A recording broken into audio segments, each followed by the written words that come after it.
provide them, don't vote for them. Here they are.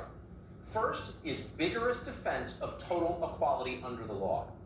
We are equal because we are citizens. Every American has precisely the same rights as every other American, period. That is the promise of America. It's why millions of people move here. For a long time, we knew that, no one questioned it. It was obvious, but it no longer is obvious, and there are many who are working in the opposite direction. Republicans must counterbalance this. They must work as hard as they can to make America fair again. Wealth, appearance, ancestry can play no role whatsoever in the eyes of the law. That means that criminals like Jeffrey Epstein must go to jail the first time they're caught molesting children. It means your children must have precisely the same chances of getting into college or getting a job as anyone else's children.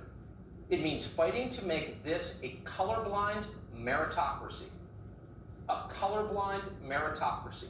Say it again. The alternative to that is disaster. Slavery and Jim Crow were immoral precisely because they punished people for how they were born. Any system that punishes people for how they were born is immoral, always. Republicans must say that loudly. Don't get caught in pointless debates about whether or not this is a racist country. Clearly it isn't. Prove it by making it less racist, by making it a colorblind meritocracy. That's our promise. Second, Republicans must defend our freedom of speech. We are not a free society without that. This is not simply a debate about the First Amendment and its limits. It's bigger than that and more important. If you can't articulate something, if you're not allowed, you can't think it. And that's precisely why authoritarians try to control language. They're trying to control your mind. Republicans should lead the fight against this without shame. Americans have the absolute right to tell the truth. This is not negotiable, nor, by the way, is it a theoretical concern of interest only to intellectuals. Everything depends on it. If you can't think freely, you can't solve problems. Try to build a hydro plant or fly a commercial airplane if certain categories of thought are off limits to you. It doesn't work. The power grid collapses, planes crash, society degrades. No speech means no science, no art, no civilization.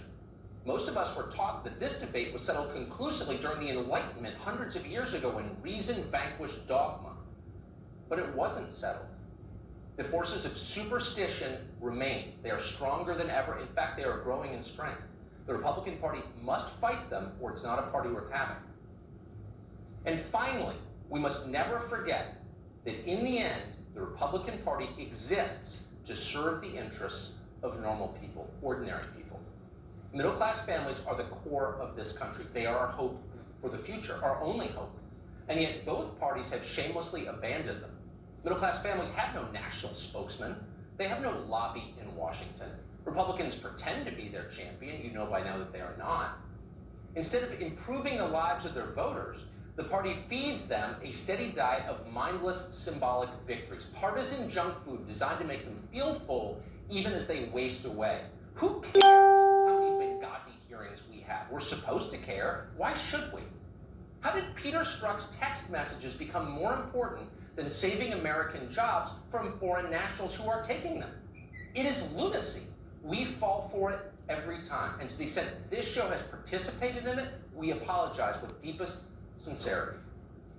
Because meanwhile, as we're talking about things that don't matter, life for the dwindling American middle class has become steadily worse. Suddenly there are junkies living in your park.